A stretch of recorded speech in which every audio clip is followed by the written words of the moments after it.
아까 김근환 교수님께서 위장관계 약물 치료에 대해서 많이 이야기를 해주셨는데요. 보시면 밖에서 환자분들, 특히 어르신들 중에서 위장약, 위산 분비 억제제 같은 것들을 굉장히 장기적으로 몇 년 동안 드시고 계신 분들이 있으세요. 이렇게 위장약을 좀 장기 복용해도 괜찮은지. 네. 좋은 질문이신데요. 대부분 이제 그 속쓰림 증상의 원인으로 우리가 위산 가다로 생각하기 때문에 위산 억제제를 쓰는 건 사실인데요. 그의 반응이 있으신 분들은 그 약물을 먹다가 결국 궁극적으로는 이제 단계적으로 끊는 걸 제일 좋은 방법이고, 끊었음에도 불구하고 증상이 좀 재발되는 경우에는 계속 드시는 분이 종종 있는 것 같습니다. 근데 중국적으로 그 약물을 썼을 때 조절이 되냐 안 되냐에 따라서 중단 여부를 좀 결정하는 게 맞는 것 같고요. 만약에 끊었는데 증상이 호전되면 약물을 끊는 게 맞는 것 같고, 끊었는데 자칫 또 재발되는 양상이 있으면 지속적으로 좀 복용하는 분도 필요에 따라서, 이것도 그냥 지속적으로 먹는 게 아니라 필요에 따라 약간 먹는 방법으로 좀 권고해 드리고 있습니다. 그러면 환자분들이 평소에 어떤 증상을 호소하시면 이거는 위장관계 증상이다 라고 좀 생각을 해 보실 수 있을까요? 대표적으로 설명해 주시면 좋을 것 같습니다.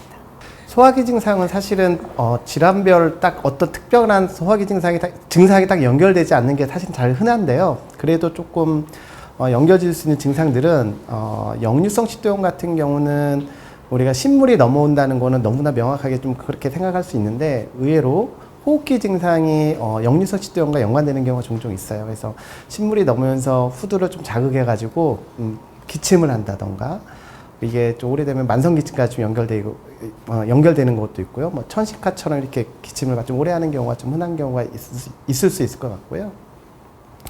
그 다음에 상복부 통증 같은 경우도 그것도 사실 이제 가슴 통증도 우리가 굉장히 심장이 의심돼가지고 환자들이 막 놀래가지고 종종 오시는 경우가 있는데, 그게 바로 역류성 식도염 증상 중에 하나인 경우도 좀 흔합니다. 위장 쪽으로는 이제 위염이나 뭐 위궤양 그런 게 있는데, 둘 다 뭐 구분하기는 사실 증상은 어렵잖아요. 그래서 뭐 속쓰림 증상이 오래된다는 것 자체도 그럴 수도 있고, 소화 안 되는 것도 다 그런 증상이 있을 수 있기 때문에, 사실은 증상이 보통 뭐 한 달 이상 계속 지속된다고 하면, 약물 치료에도 불구하고 그렇다고 하면 반드시 이제 내시경을 보통 권하는 게 순서고, 보통 환자들은 이제 증상들이 뭐 일주일 이상, 2주 이상 지속되면 반드시 병원에 와서 이유를 원인을 좀 찾아보는 상담을 받아볼 필요가 있다고 저는 생각이 듭니다. 기침으로 이제 만성 기침을 주소로 내원하시는 분들 중에 보면 이 위산 분비 억제제를 드시면 기침이 호전되시는 분들이 있어요. 그런 분들 같은 경우에는 역류성 식도염이나 뭐 혹은 역류성 후두염 같은 위식도 역류 질환을 좀 의심해 볼 수 있을 것 같고요. 그러면 위장 질환을 의심하는 증상을 가지고 있을 때 어떤 경우에, 이런 경우에는 꼭 반드시 빨리 병원에 오셔서 진료를 좀 받으면 좋을까요? 그 속쓰림과 그 역류성 식도염 같이 이렇게 신물이 올라오는 증상이 있으면서 보통은 이제 그런 증상이 3주 이상 지속이 되면은 반드시 원인에 대한 감별을 해야 된다라고 생각하고요. 그중 하나가 이제 위내시경 검사가 필요하다고 생각을 합니다. 그리고 이제 체중 감소라든지, 갑작스러운 체중 감소라든지, 빈혈이라든지, 갑자기 식욕이 저하됐다라든지, 이런 혈변이 나온다든지, 이런 증상이 동반되더라도 반드시 위내시경은 해 보셔야 된다라고 생각을 합니다. 말씀 주신 것 중에 이제 상부 위장, 그러니까 뭐 식도나 위장에서 출혈이 생겼을 때는 혈변 중에서도 흑색변이라고 해서 변이 아주 새까만 색이 되거든요. 갑자기 그런 색깔 흑색변을 대변을 보신다고 하면, 그런 경우에는 반드시 빨리 병원에 내원을 하셔서 진찰을 받으시는 게 꼭 필요할 것 같습니다.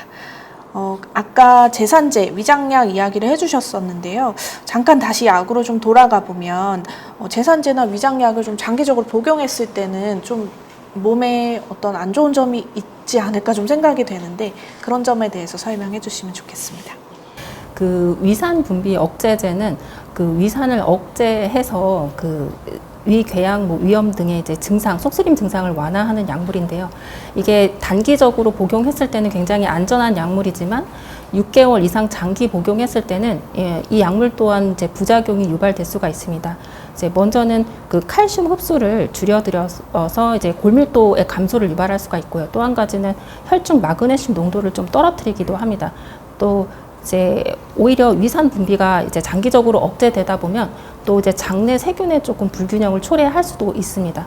그렇기 때문에 이제 무작정 장기 복용하는 것은 반드시 권고 사항은 아니지만 그렇다고 해서 끊는 것도 추천되지는 않는데요. 뭐 위궤양이라든지 그런 소화성 궤양이 있는 경우는 반드시 복용을 해야 하지만 그 전문의 진료를 통해서 그 최소 기간 동안 최소 용량으로 유지를 하는 것이 가장 안전한 방법이지 않을까라고 생각을 합니다.